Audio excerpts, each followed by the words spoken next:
This is your 2 a.m. food dude MK, and I'm going to kick off this channel with one of my all-time favorite appetizers, breaded mushrooms. These are amazing, always a crowd favorite. I think they are the best possible appetizer you could make. Some people serve them with ranch, some people serve them with marinara. I serve them with both, and I think they are delicious, so let's make those and get started. Okay? So what you will need, 4 large bowls, okay? Probably like 4 or 5 eggs, some flour and pancake batter, a couple cups of milk, some Italian breadcrumbs, 1 really high quality whisk, mine is broken, a cookie sheet with really high quality wax paper from the dollar store, a couple 1-gallon freezer bags, okay, and 2 of these things. 1 will be fine, but if you have 2,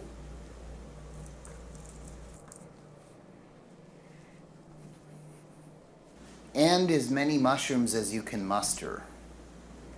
Alright, so the first thing you want to do, get one of your large containers, fill it up with water.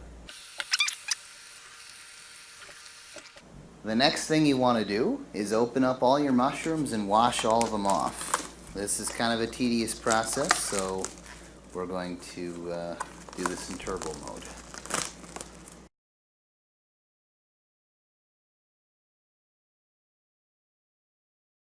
Alright, so the next thing you want to do is prepare your egg wash. Here we go. Grab another bowl and some eggs. Probably like 4 or 5, kind of up to you. I don't really count. I just kind of huck eggs in there, whatever. Doesn't really matter. There we go.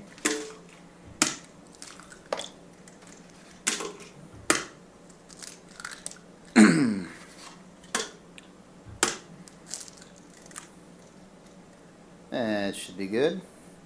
Well, actually, oops. We do have a decent amount of mushrooms, so I think I'm going to add 1 more.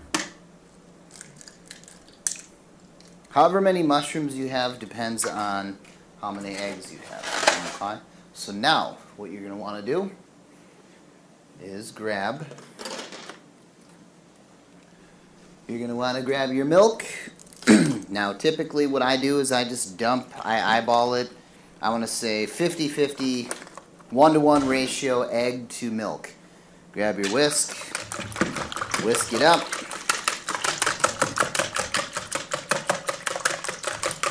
It doesn't take. There you go. So your egg wash is complete. That's what you want to go for right there. Alright, so the next thing you want to prepare is your flour pancake mixture. This is good for the first coating of your thing. This is the first step. Here's how you do it.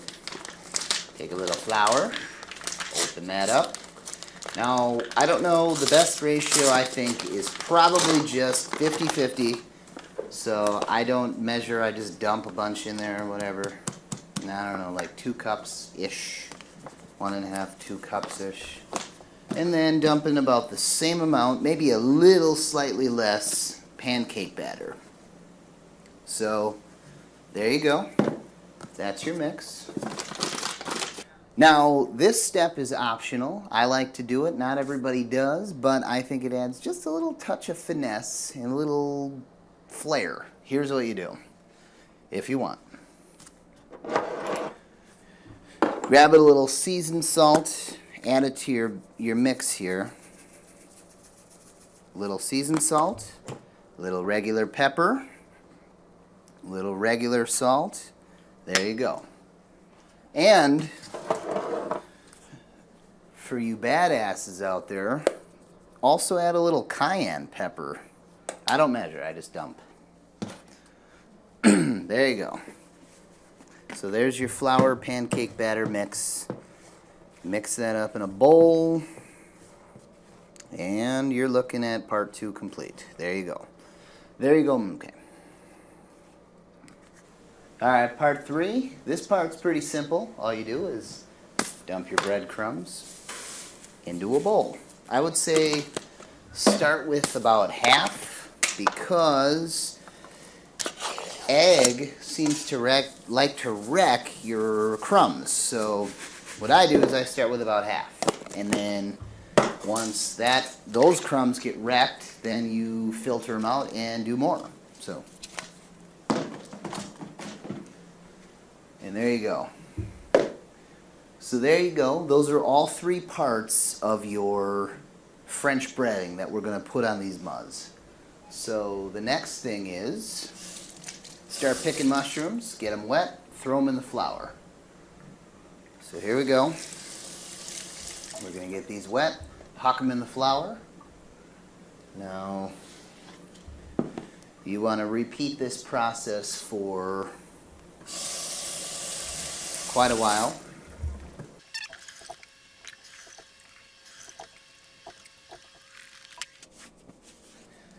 Here's a helpful tip. Always make sure that your hands are kind of dry because they will collect this stuff and you will not be able to get it off. It's like concrete. So try to keep your hands dry and just toss them the best you can.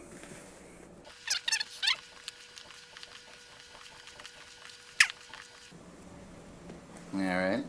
So once you feel like they've collected enough, just about enough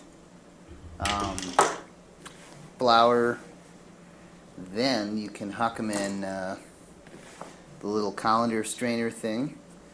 Try to make them get rid of all that excess flour and pancake batter, because this is what will save your oil and your egg and your crumbs. Trust me on this one, this is experience. You will wreck your egg and your crumbs. You will have to start all over. So, unless you do that, which is pretty helpful. So there you go. Alright, so then you take them from here, carefully dump them in your egg. You want to coat these bad boys. Coat them up good. So the next step is coating these bad boys in egg wash. You want to make sure they get nice and coated, completely coated by the egg wash. Make them drip. Once you got them nice and coated in the egg, it's time to grab the second one. This is why the second one comes in handy. We'll put those there for now, I guess. So now you take them right from this egg wash, let them drip off a little bit here, okay. Let them do their thing. Ooh, that might not be enough egg wash. And then meanwhile, dump the other ones, okay. Alright, so whenever you feel like they're about done draining, which is pretty much immediately, take them out of here and now dump them in the crumbs.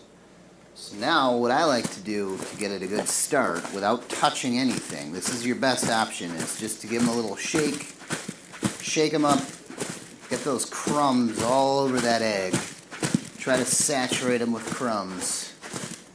That is going to give you the best possible mushroom. Give it a little shake. Make sure that it gets them. The less you touch these with your hand, definitely the better, because this stuff gets on there, becomes concrete, and it never comes off. Okay. So just give them a little shake and bake. Yeah. Now that those are done, you want to try to have the driest possible hands that you can have. If you want, the drier the better. I should probably consult my ex-girlfriend. Here's where your little cookie sheet comes in handy. Now that they are in this, you want to take these out. Put these directly on the cookie sheet.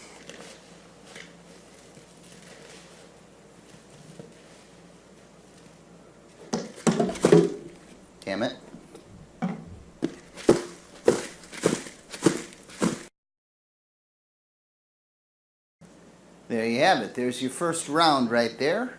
Now we're going to do that, repeat that process until all these are gone, and then we're going to throw them right in the freezer and let them set up, and then they're basically done.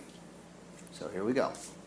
Now with your recycled leftover crumbs, like I said, the thing is that crumbs, that's, I mean, if you look at this, those are bad. That's going to wreck your next batch, whether you're making mushrooms or anything French breaded, chicken, it's going to wreck it. The next batch will not stick on there as well. You can filter it through your things if you want to wash those and do it. I would recommend just chuck these in the garbage, start over. So here you go. That's why you always save your first batch half at first. Second time around, do a little more.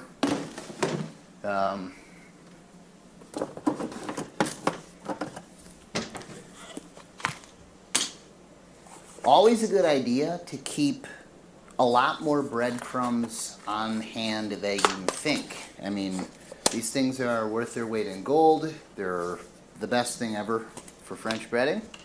Definitely worth having around. So keep those stocked up. Okay. Now we're going to repeat that process again till we are completed with all the mushrooms. So we're just going to do that same thing again. Here we go. And we will finish the last batch. Dump them in the crumbs.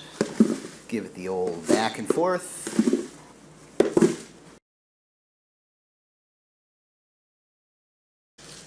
Like commercial restaurants or whatever, they would say probably make these, you know, like thin layer. Probably don't stack them, but I would say overall, who has time to have like a lot of these and do that, or freezer space? I would just say stack them as high as they go. They might freeze together a little bit, but that's kind of the risk you're going to have to take. So, you know, whatever. There you go. All right, so that's it. So that is your complete project right there. That's your product is done. Now the next thing you want to do is take this and freeze them. Let them freeze. They're ready to go now. You could fry these as is if you wanted to, but I would recommend freezing them a little bit first. They do take a little longer to fry. Quality, I think, is slightly better if you freeze them before frying them. They are ready to go now, though. If you're starving, like I am, you could clearly fry these. It's totally cool. Either way you want to go, it's up to you. So I'm going to hop these in the freezer, and then that should be good for this. So a good thing to do while you clean up your kitchen is let your oil heat up if you're ready to eat them or serve them now. I mean, you can do this in advance. These things will keep in your freezer. You'll have them if somebody pops in to say hi, surprises you out of the clear blue. Boom, these are a great thing to have on hand. They're always ready. You can have them. So while you clean, let your oil heat up. Try them out. Have a couple for yourself. See how delicious they are. You be the judge. Fill up your fryer. I would say never use a fryer that contains less than a gallon worth of oil. 3/4 minimal. You want at least 1 gallon preferably in your fryer, because that is the magic number for, like, at least at home, for your fryer to recover, to be able to get back up to temperature. Everything seems to work the best at about a gallon. So try to keep it at about a gallon.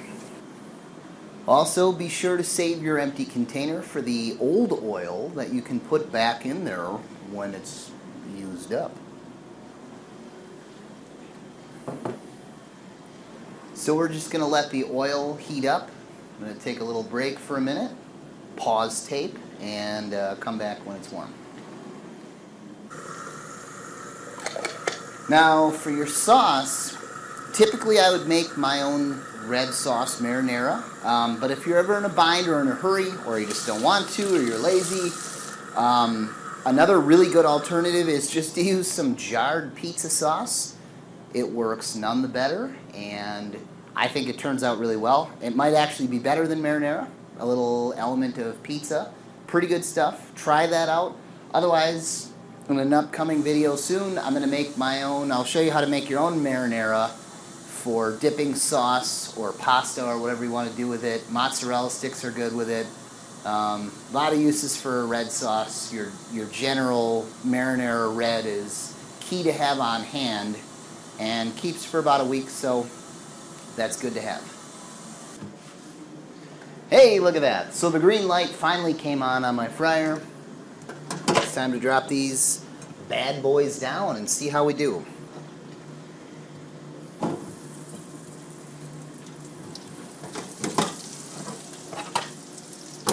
So, here is a little demo kind of how your order of breaded mushrooms will turn out. They don't take that long to fry once the Earl is up to temperature.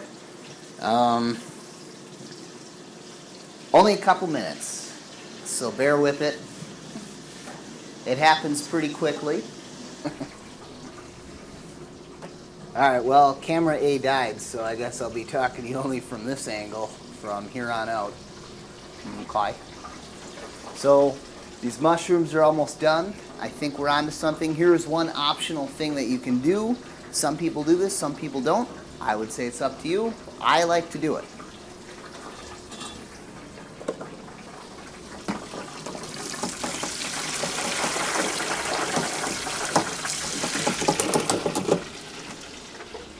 Make sure when you're frying them to always bring them up, give them a little shake. Give them a little shake. That will help. You want to make sure that all the parts of the mushroom try to get under the oil or at least exposed to oil. Mushrooms have a tendency of floating and only wanting to have one part get deep fried, but you want to really get them in there or put another basket on top of it if possible. I don't have another basket, so I just give them a shake periodically. That should do the trick just fine. So, give them another minute or so. They should be done. We'll put them in this transfer basket here to let them dry off, soak a little bit, and then I'll show you the final product.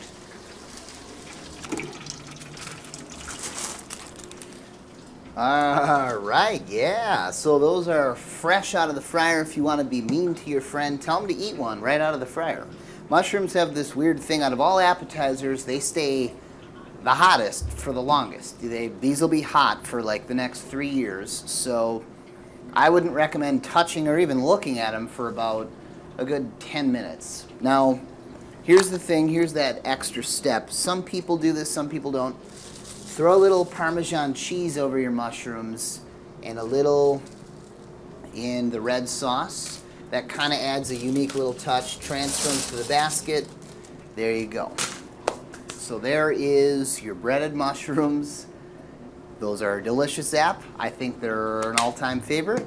People will like those. Always a classic. So there you go. Enjoy. And this is your 2 a.m. food dude, MK. Peace out.